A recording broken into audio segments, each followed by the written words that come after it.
1 июнь Халыкара балаларны яклау көнендә Илеш тарих туган якны өйрәнү музееның күргәзмәләр залында талантлы рәссам, балалар сәнгать мәктәбе укытучысы Гөлназ Муллаянова һәм аның укучыларының «Илһам» исеме астында иҗат эшләре күргәзмәсе ачылды. Чарага Гөлназның дуслары, якыннары, хезмәттәшләре, укучылары һәм аларның әти-әниләре килгән иде. Алар арасында иң кадерле кунак Гөлназ Мөхәммәтнур кызының әнисе Альвира Миннебаева һәм укытучысы Хәвәдис Хафизов булды. Гөлназ Мөхәммәтнуровна минем класста укыды. 5 ел буе. Гел әйбәт оценкаларга гына укыды. Тырыш булды. Максатчан булды.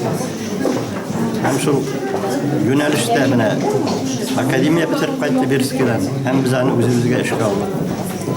Эштә дә үзен яхшы яктан гына күрсәтте.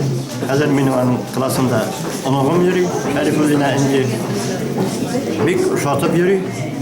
Потому что дәресләре балаларны кызыктыргыч, мавыктыргыч, әйбәт үтә, уңышлы үтә. Аның алдагы эшендә иң олы уңышларны телим. Гөлназның хезмәттәшләре балалар сәнгать мәктәбе коллективы да аны шушындый матур вакыйга белән котларга килде. Укучылар һәм аларның әти-әниләре педагогка хезмәте һәм сабырлыгы өчен мең рәхмәтле. Чара бер сулышта узды. Музейда күргәзмә сишәмбедән алып якшәмбе көннәрендә үз кунакларын көтә. Дүшәмбе ял көне. Күргәзмә үз эшен июль ахырына кадәр дәвам итәчәк.